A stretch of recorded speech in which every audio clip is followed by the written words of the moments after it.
C'est un travail de précision. Dans son atelier, Louis Boursier exerce un métier méconnu, celui de graveur de timbres. Ils sont comme lui une dizaine en France, habilités par la Poste à réaliser ces œuvres miniatures.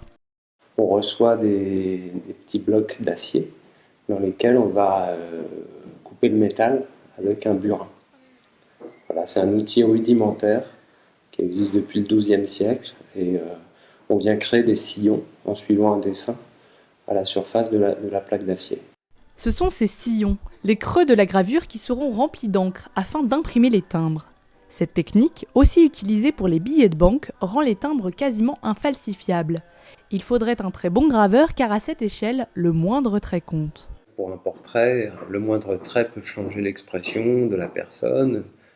Vous pouvez faire loucher votre personnage célèbre ou lui donner un air qu'il n'a pas. Et donc en effet, il faut être minutieux puisqu'il faut savoir retenir son outil pour que le trait s'arrête à l'endroit souhaité. Pour réaliser ces petits bijoux, il faut au graveur entre 50 et 150 heures de travail, des journées passées dans un monde miniature. Par le biais des loupes, on change un petit peu d'univers. Voilà. On plonge dans un autre monde.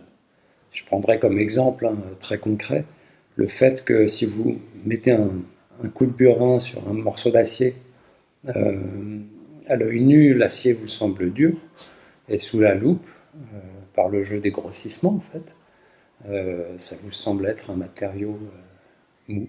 En plus de les graver, Louis Boursier dessine les timbres qu'il réalise. Il allie ainsi toutes ses passions. Moi, ce qui me plaît, c'est, je pense comme tous mes confrères, c'est le contact avec la matière. Et ce qui me plaît après, c'est de voir l'évolution aussi d'une image. C'est le fait de graver une image à l'envers et d'attendre ensuite, parfois plusieurs mois avant de voir l'impression. Donc le timbre, les planches de timbre qui sortent.